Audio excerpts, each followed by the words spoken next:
ಸ್ನೇಹಿತರೆ, ಕುರುಕ್ಷೇತ್ರ ರಣಭೂಮಿ ಈಗ ಕೇವಲ ಯುದ್ಧ ಭೂಮಿಯಾಗಿ ಉಳಿದಿಲ್ಲ.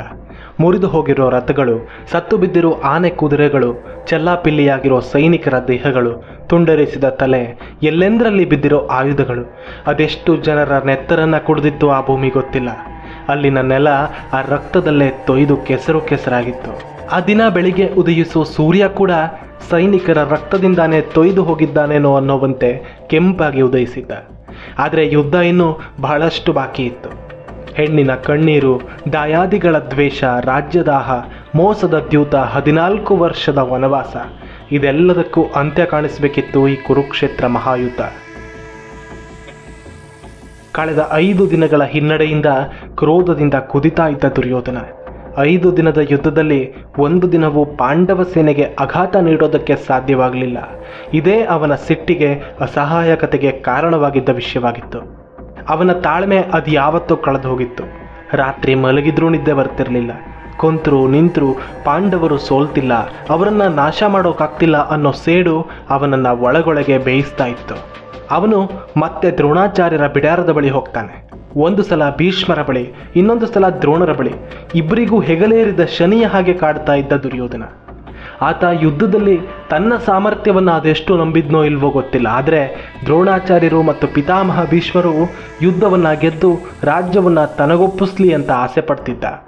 ಅದಕ್ಕೆ ಪದೇ ಪದೇ ಅವರ ಬಳಿ ಹೋಗೋದನ್ನೇ ತನ್ನ ನಿತ್ಯ ಕೆಲಸವಾಗಿಸಿಕೊಂಡಿದ್ದ. ಆತುರದಿಂದಾನೇ ದ್ರೋಣರ ಬಿಡಾರದ ಒಳಗೆ ನುಗ್ಗಿದವನಿಗೆ ದ್ರೋಣರ ಮುಖ ಕಾಣಿಸಿದ್ದೇ ತಡ. ತನ್ನೊಳಗಿನ ಪಾಂಡವರ ಮೇಲಿನ ದ್ವೇಷವನ್ನು ಮಾತಿನ ಮೂಲಕ ದ್ರೋಣರ ಎದುರು ತೋಡ್ಕೊಳ್ಳೋದಕ್ಕೆ ಪ್ರಾರಂಭಿಸ್ತಾನೆ. ಆಚಾರ್ಯರೇ, ನೀವು ನಿಜವಾಗಿ ನನ್ನ ಪರವಾಗಿ ಯುದ್ಧ ಮಾಡ್ತಿದ್ದೀರಾ? ಪಾಂಡವರ 5 ಜನ ಕೂಡ ಇನ್ನೂ ಅದು ಹೇಗೆ ಜೀವಂತವಾಗಿದ್ದಾರೆ? ಅರ್ಜುನನನ್ನು ಎದುರಿಸೋದಕ್ಕೆ ನಿಮ್ಮಿಂದ ಸಾಧ್ಯ ಇಲ್ಲ ಅಂತ ನಿನ್ನೆ ಕಡ್ಡಿ ಮುರಿದ ಹಾಗೆ ಹೇಳಿದ್ರಿ. ಆದರೆ ಉಳಿದ 4 ಜನರಲ್ಲಿ ಒಬ್ಬರನ್ನಾದರೂ ಎದುರಿಸಬಹುದಲ್ಲ? ಅವರಲ್ಲಿ ಒಬ್ಬರನ್ನಾದರೂ ಕೊಂದು ನನ್ನ ಸೇಡಿನ ಜ್ವಾಲೆಯನ್ನು ತಣಿಸ್ಬೋದಲ್ವಾ?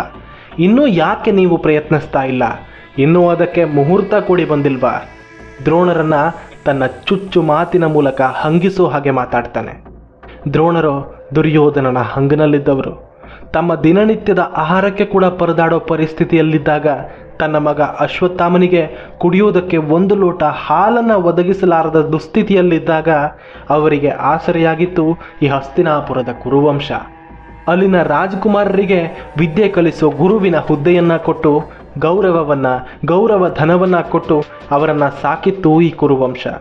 ಆ ಋಣದಲ್ಲಿ ದುರ್ಯೋಧನನ ಹಂಗಿನಲ್ಲಿ ಅವತ್ತು ಅವರು ತಾಳ್ಮೆ ವಹಿಸಿ ಅವನ ಮಾತನ್ನು ಸಹಿಸಬೇಕಾಯಿತು. ಅವರಿಗೆ ಈ ಯುದ್ಧ ಏನೂ ಅನಿವಾರ್ಯ ಆಗಿರಲಿಲ್ಲ. ಪಾಂಡವರಿಗೆದ್ರೆಷ್ಟು, ಕೌರವರಿಗೆದ್ರೆಷ್ಟು, ಅವರಿಗಾಗಬೇಕಾಗಿರೋ ಯಾವ ವ್ಯತ್ಯಾಸನೂ ಆಗ್ತಿರಲಿಲ್ಲ. ಆದರೆ ಕುರು ಸಾಮ್ರಾಜ್ಯದ ಋಣ ತೀರಿಸೋದಕ್ಕೆ ಅವರಿಗೆ ಸಿಕ್ಕ ಅವಕಾಶನೇ ಈ ಕುರುಕ್ಷೇತ್ರದ ಕದನ. ದುರ್ಯೋಧನನ ಕಟು ಮಾತನ್ನು ಕೇಳಿ ತಮ್ಮ ಹಣೆ ಬರಹವನ್ನು ಮನಸ್ಸಲ್ಲೇ ಹಳೆದುಕೋತಾರೆ. ದೇವ್ರೇ, ಇದೆಂಥ ದುರ್ಗತಿಯನ್ನು ಕೊಟ್ಟ್ಯಪ್ಪ ನನಗೆ. ಆ ದಿನ ಕೌರವನ ಸಭೆಯಲ್ಲಿ ದ್ರೌಪದಿಯ ಮಾನಹರಣ ಆಗುವಾಗ ಅದನ್ನು ಪ್ರತಿಭಟಿಸಿ ಅವತ್ತೇ ಅಲ್ಲಿಂದ ಹೊರನಡೆದಿದ್ರೂ ಕೂಡ ಇವತ್ತು ಇವನ ಅಹಂಕಾರದ ಸಮರಾಗ್ನಿಗೆ ತುಪ್ಪ ಸುರಿಯಬೇಕಾದ ಅಗತ್ಯ ಬರ್ತಾ ಇರಲಿಲ್ಲ. ಕೃಷ್ಣ, ಇದೇನಾ ನಿನ್ನ ಲೀಲೆ? ಇದೇನಾ ಅವತ್ತು ಆ ಸಭೆಯಲ್ಲಿ ಕಣ್ಣು ಮುಚ್ಚಿ ತುಟಿ ಕಚ್ಚಿ ಮೌನವಾಗಿ ಕುಳಿತಿದ್ದಕ್ಕೆ ನೀನು ನನಗೆ ಕೊಟ್ಟಿರೋ ಶಿಕ್ಷೆ? ದ್ರೋಣರಿಗೆ ತಮ್ಮ ತಪ್ಪಿನ ಅರಿವಾಗಿತ್ತು, ಅದರ ನೆನಪು ಕೂಡ ಆಗಿತ್ತು. ಆದರೆ ಪ್ರಯೋಜನ ಏನು? ಅದಾಗಿ 15 ವರ್ಷಗಳು ಕಳೆದು ಹೋಗಿತ್ತು. ಈಗ ಚಿಂತಿಸಿ ಪ್ರಯೋಜನ ಏನೂ ಇಲ್ಲ. ಅದೇ ಅಧರ್ಮೀಯ ಪಕ್ಷವನ್ನು ವಹಿಸಿ ಪರಮಾತ್ಮನಾದ ಶ್ರೀಕೃಷ್ಣನ ಎದುರಲ್ಲಿ ಯುದ್ಧ ಮಾಡಬೇಕಾದ ಪರಿಸ್ಥಿತಿ ತನ್ನ ಪಾಲಿಗೆ ಬಂದಿದೆ. ಆದರೆ ಮಾಡೋದೇನು?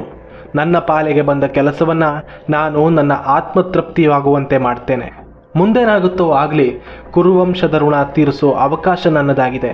ಕೃಷ್ಣ, ನೀನಿಟ್ಟಂತಾಗಲಿ. ಅನ್ನ ಕೊಟ್ಟ ನಾಡಿಗೆ ನನ್ನ ಕೈಲಾದ ಸೇವೆಯನ್ನು ತಾನು ಮಾಡಬೇಕು ಅಂತ ಮನಸ್ಸಲ್ಲೇ ನಿರ್ಧಾರ ಮಾಡಿದ ದ್ರೋಣರು, ದುರ್ಯೋಧನ, ಚಿಂತೆ ಮಾಡಬೇಡ, ಇವತ್ತು ನನ್ನ ಯುದ್ಧವನ್ನು ನೋಡು. ಪಾಂಡವ ಸೇನೆ ಯಾವ ರೀತಿ ನಾಶವಾಗುತ್ತೆ ಅನ್ನೋದನ್ನು ನಿನ್ನ ಕಣ್ಣಾರೆ ನೋಡು. ಕೇವಲ ಶಕ್ತಿಯೊಂದೇ ಯುದ್ಧ ಗೆಲ್ಲಿಸೋದಕ್ಕೆ ಸಾಧ್ಯವಿಲ್ಲ ಅಂತ ನಾನು ನಿನಗೆ ನಿನ್ನೆ ಹೇಳಿದ್ದೆ. ಆದರೆ ಅದೇ ಶಕ್ತಿ ಇನ್ನೂ ಏನೇನನ್ನ ಮಾಡಬಹುದು ಅಂತ ನಾನಿವತ್ತು ನಿನಗೂ ಪಾಂಡವರಿಗೂ ಎಲ್ರಿಗೂ ತೋರಿಸ್ತೀನಿ ನೋಡು. ದ್ರೋಣರ ಧ್ವನಿಯಲ್ಲಿ ಗಡಸುತನ ಇದ್ರೂ ಕೂಡ ಅವರ ಧ್ವನಿ ಮಾತ್ರ ಶಾಂತವಾಗಿತ್ತು. ಜಲಪ್ರಳಯದ ಮುನ್ನ ಸಮುದ್ರ ಶಾಂತವಾಗುವಂತೆ, ಬಿರುಗಾಳಿಗೂ ಮುನ್ನ ಶಾಂತವಾಗುವ ವಾತಾವರಣದಂತೆ ನಿರ್ಲಿಪ್ತವಾಗಿತ್ತು ಅವರ ಧ್ವನಿ. ಹಾಗಾದರೆ ಆ ದ್ರೋಣರ ಆಲೋಚನೆ ಏನಾಗಿತ್ತು? ಪಾಂಡವರನ್ನ ಕಾಡೋದಕ್ಕೆ ಅವರ ಬಳಿ ಇದ್ದ ಉಪಾಯವಾದರೂ ಏನು? ಈ 6ನೇ ದಿನದ ಯುದ್ಧದಲ್ಲಿ ಪಾಂಡವರು ನಿರೀಕ್ಷೆ ಮಾಡಿರದ ದಾಳಿಯೊಂದು ನಡೆಯೋ ಎಲ್ಲ ಲಕ್ಷಣಗಳು ದ್ರೋಣರ ಮುಖದಲ್ಲಿ ಕಾಣಿಸಿತ್ತು. ಇದೆಲ್ಲವನ್ನ ನೋಡೋದಕ್ಕಿಂತ ಮುಂಚೆ ಇಂತಹ ಆಸಕ್ತಿಕರ ಮಾಹಿತಿಯನ್ನ ನಿಮಗೆ ತಲುಪಿಸ್ತಿರೋ ಈ ಕನ್ನಡ ಕದಂಬ ಚಾನಲ್ ಅನ್ನ ಸಬ್ಸ್ಕ್ರೈಬ್ ಆಗೋದಕ್ಕೆ ಮರಿಬೇಡಿ. ನಿಮ್ಮಲ್ಲಿ 99% ಜನ ನಮ್ಮ ವಿಡಿಯೋವನ್ನ ನೋಡ್ತಿದ್ದೀರಾ, ಆದರೆ ಸಬ್ಸ್ಕ್ರೈಬ್ ಮಾಡ್ತಿಲ್ಲ. ದಯವಿಟ್ಟು ಯುವ ಜನತೆ ಮರೆತು ಹೋಗ್ತಿರೋ ನಮ್ಮ ಪುರಾಣ, ನಮ್ಮ ದೇಶದ ಸಂಸ್ಕೃತಿ, ನಮ್ಮ ದೇಶದ ಇತಿಹಾಸ, ಇಂತಹ ವಿಷಯಗಳ ಬಗ್ಗೆ ಜಾಗೃತಿ ಮೂಡಿಸ್ತಿರೋ ನಮ್ಮ ಚಾನಲ್ಗೆ ದಯವಿಟ್ಟು ಸಬ್ಸ್ಕ್ರೈಬ್ ಮಾಡಿ. ನಮ್ಮ ಪ್ರಯತ್ನ ನಿಮಗೆ ಇಷ್ಟವಾದರೆ ಒಂದು ಲೈಕನ್ನು ಕೂಡ ಮಾಡಿ. ಪಾಂಡವ ಸೇನೆಯನ್ನ ನಾಶ ಮಾಡೇ ಮಾಡ್ತೀನಿ ಅನ್ನೋ ದೃಢ ನಿಶ್ಚಯದೊಂದಿಗೆ ಯುದ್ಧರಂಗಕ್ಕಿಳಿದ ದ್ರೋಣರು ತಮ್ಮ ಧನಸ್ಸನ್ನ ಕೈಯಲ್ಲಿ ಹಿಡಿದು ರಥವನ್ನೇರಿ ಪಾಂಡವ ಸೇನೆ ಇದ್ದ ಕಡೆ ಮುನ್ನುಗ್ತಾರೆ. ಪಾಂಡವ ಸೇನಾ ಸಮೂಹದ ಪಕ್ಕ ಬಂದವರೇ ಒಂದರ ಹಿಂದೊಂದರಂತೆ ನೂರಾರು ಬಾಣಗಳನ್ನು ಪ್ರಯೋಗಿಸ್ತಾರೆ. ಒಂದು ಅರೆಕ್ಷಣ ಕೂಡ ನಿಂತ ಜಾಗದಲ್ಲಿ ನಿಲ್ಲದೆ ವಾಯು ವೇಗದಲ್ಲಿ ಧೂಳೆಬ್ಬಿಸುತ್ತಾ ರಥದ ಮೇಲೆ ನಿಂತು ಬಾಣ ಪ್ರಯೋಗ ಮಾಡ್ತಿರೋ ವೇಗವನ್ನ ನೋಡಿ ಅಲ್ಲಿದ್ದವರೆಲ್ಲ ದಂಗಾಗಿ ಹೋಗ್ತಾರೆ. ದಟ್ಟನೆಯ ಕಾರ್ಮೋಡ ಆಕಾಶವನ್ನ ಆವರಿಸುವಂತೆ ದ್ರೋಣರು ಪಾಂಡವ ಸೇನೆಯ ಮೇಲೆ ತಮ್ಮ ಆಕ್ರಮಣವನ್ನು ಪ್ರಾರಂಭಿಸ್ತಾರೆ. ಅವರು ಕೈಯಲ್ಲಿ ಧನಸ್ಸನ್ನ ಹಿಡಿದು ಬಾಣವನ್ನ ಪ್ರಯೋಗಿಸೋ ಆ ವೇಗ ಹೇಗಿತ್ತು ಅಂದರೆ ಅದನ್ನ ಬರಿಗಣ್ಣಿನಲ್ಲಿ ನೋಡೋದಕ್ಕೂ ಸಾಧ್ಯವಿರಲಿಲ್ಲ. ಅದೆಂಥ ವೇಗ! ಆ ಸೈನಿಕರು ಅಂತಹ ವೇಗವನ್ನ ತಮ್ಮ ಜೀವಮಾನದಲ್ಲಿ ನೋಡಿರಲಿಲ್ಲ. ಅವರ ರಥ ಹೋದ ದಾರಿಯ ಅಕ್ಕಪಕ್ಕ ಸೈನಿಕರ ತಲೆಗಳು, ಕೈಕಾಲುಗಳು ಕತ್ತರಿಸಿ ಬೀಳೋದು ಮಾತ್ರ ಕಾಣಿಸ್ತಾ ಇತ್ತು ಅಷ್ಟೇ. ಅವರ ಅಂತಹ ಪರಾಕ್ರಮವನ್ನೆದುರಿಸಿ ಹೋರಾಡೋರಾದರೂ ಯಾರು? ಪ್ರಾಣ ಭಯದಿಂದ ಸೈನಿಕರು ಅಲ್ಲಿಂದ ಓಡೋದಕ್ಕೆ ಪ್ರಾರಂಭಿಸ್ತಾರೆ. ಅವರಿಗೆ ದ್ರೋಣರನ್ನ ನೋಡಿದರೆ 1000 ತಲೆಯ ಸರ್ಪದಂತೆ ಭಯಂಕರವಾಗಿ ಕಾಣಿಸ್ತಾ ಇದ್ರು. ತಮ್ಮ ಸೇನೆಯ ಮೇಲೆ ದ್ರೋಣರ ಆಕ್ರಮಣವಾಗಿ ಹಾನಿಯಾಗ್ತಾ ಇದೆ ಅನ್ನೋದನ್ನ ತಿಳ್ಕೊಂಡ ಭೀಮ ಅವರನ್ನ ಎದುರಿಸೋದಕ್ಕೆ ಅವರೆದುರಿಗೆ ಬರ್ತಾನೆ. ಭೀಮ ಕೇವಲ ಗದಾಯುದ್ಧದಲ್ಲಿ ಮಾತ್ರ ಅಲ್ಲ, ಆತ ಬಿಲ್ವಿದ್ಯೆಯಲ್ಲೂ ಕೂಡ ಪರಾಕ್ರಮಿನೇ. ದ್ರೋಣರ ಬಾಣವನ್ನ ಎದುರಿಸ್ತಾನೆ. ತಾನೂ ಕೂಡ ಅಷ್ಟೇ ಅದ್ಭುತವಾಗಿ ಬಿಲ್ವಿದ್ಯೆಯನ್ನ ಪ್ರದರ್ಶಿಸಿ ದ್ರೋಣರ ಸಾರಥಿಯನ್ನ ಕೊಂದು ಹಾಕ್ತಾನೆ. ಇಷ್ಟೊತ್ತು ವಾಯುವೇಗದಲ್ಲಿ ಸಂಚಾರ ಮಾಡ್ತಾ ಇದ್ದ ರಥ ಸಾರಥಿಯ ಸಾವಿನಿಂದ ಹಿಡಿತ ತಪ್ಪಿ ದಿಕ್ಕಾಪಾಲಾಗಿ ಓಡೋದಕ್ಕೆ ಪ್ರಾರಂಭಿಸುತ್ತೆ. ಆ ರಥವನ್ನು ತಮ್ಮ ಹಿಡಿತಕ್ಕೆ ತೆಗೆದುಕೊಳ್ಳೋದಕ್ಕೆ ಒಂದೆರಡು ಕ್ಷಣ ಬೇಕಾಯಿತು ದ್ರೋಣರಿಗೆ. ಅವರು ಅತ್ತ ಹೋಗ್ತಾ ಇದ್ದ ಹಾಗೆ ಭೀಮನ ಕಣ್ಣಿಗೆ ದುರ್ಯೋಧನನ 5 ಜನ ಸಹೋದರರು ಕಾಣಿಸ್ತಾರೆ. ಹಸಿದ ಹುಲಿಗೆ ಒಂದೇ ಬಾರಿ 5 ಮೇಕೆಗಳು ಸಿಕ್ಕಿದ್ರೆ ಹೇಗಿರುತ್ತೋ ಹಾಗಿತ್ತು ಭೀಮನ ಆನಂದ. ಕೈಯಲ್ಲಿದ್ದ ಧನಸ್ಸನ್ನ ರಥದ ಮೇಲಿಟ್ಟು ಗದೆಯನ್ನ ಕೈಗೆತ್ತಿಕೊಂಡು ರಥದಿಂದ ಧುಮುಕಿ ಅವರ ಬಳಿ ಹೋಗ್ತಾನೆ ಭೀಮ. ಅವರು ಭೀಮನನ್ನ ನೋಡಿ, ಇವತ್ತಿವನು ಏಕಾಂಗಿಯಾಗಿ ಸಿಕ್ಕಿದ್ದಾನೆ, ಇವನನ್ನ ಕೊಂದೇ ಬಿಡಬೇಕು ಅಂತ ಅವನನ್ನ ಸುತ್ತುವರಿತಾರೆ. ಭೀಮನನ್ನ ಕೌರವ ಸಹೋದರರು ಸುತ್ತುವರೆದಿದ್ದಾರೆ ಅನ್ನೋ ವಿಷಯ ದೃಷ್ಟದ್ಯುಮ್ನನಿಗೆ ತಿಳಿಯುತ್ತೆ. ಆತ ಭೀಮನ ಸಹಾಯಕ್ಕಾಗಿ ಧಾವಿಸಿ ಬರ್ತಾನೆ. ಆದರೆ ಅದಾಗಲೇ ತಡವಾಗಿತ್ತು. ಕೈಗೆ ಸಿಕ್ಕ ಕೌರವರನ್ನ ತನ್ನ ಗದೆಯಿಂದ ಬಡಿದು ಅಡ್ಡ ಬಂದ ಆನೆಗಳನ್ನ ಕೊಂದು ಸಿಕ್ಕವರನ್ನ ತನ್ನ ಬರಿಗೈ ಮುಷ್ಟಿಯಿಂದಲೇ ಬಡಿದು ಕೊಂದಿದ್ದ ಭೀಮ ದೃಷ್ಟದ್ಯುಮ್ನನಿಗೆ ಕಾಣಿಸಿದ್ದು ರಣಭೀಕರನಾಗಿ ರಕ್ತಸಿಕ್ತವಾಗಿ. ಅತ್ತ ದ್ರೋಣರು ಅನ್ನೋ ಬಿರುಗಾಳಿ ಪಾಂಡವ ಸೇನೆಯನ್ನ ಕಾಡಿದ್ರೆ, ಈ ಕಡೆ ಭೀಷ್ಮ ಅನ್ನೋ ಕಾಡ್ಗಿಚ್ಚು ಪಾಂಡವ ಸೇನೆಯನ್ನ ಸುಡ್ತಾ ಇತ್ತು. ಬಿರುಗಾಳಿಗೆ ಸಿಕ್ಕ ತರೆಗೆಲೆಗಳು ಹಾರಾಡುವಂತೆ ಭೀಷ್ಮರ ಹೊಡೆತಕ್ಕೆ ಸಿಕ್ಕ ಪಾಂಡವ ಸೇನೆ ಧ್ವಂಸವಾಗಿತ್ತು. ಮೊದಲೇ ದ್ರೋಣರ ಭೀಕರ ದಾಳಿಯನ್ನ ನೋಡಿ ಪರಾರಿಯಾಗ್ತಿದ್ದ ಸೈನಿಕರಿಗೆ ಭೀಷ್ಮರನ್ನ ನೋಡಿ ಸಾಕ್ಷಾತ್ ಯಮನನ್ನೇ ನೋಡಿದ ಹಾಗಾಯಿತು. ಬಾಣಲೆಯಿಂದ ತಪ್ಪಿಸಿಕೊಂಡು ನೇರ ಬೆಂಕಿಗೆ ಬಿದ್ದವರ ಹಾಗೆ ಆಗಿತ್ತು ಪಾಂಡವ ಸೈನಿಕರ ಪರಿಸ್ಥಿತಿ. ಯುದ್ಧದ ಮೇಲೆಯೇ ಗಮನವಿಟ್ಟು ಕ್ರೋಧಾವೇಶದಿಂದ ಈ ಭೀಷ್ಮರು ಯುದ್ಧ ಮಾಡ್ತಾ ಇರೋದನ್ನ ದೂರದಿಂದನೇ ಗಮನಿಸ್ತಾರೆ ಕೃಷ್ಣಾರ್ಜುನರು.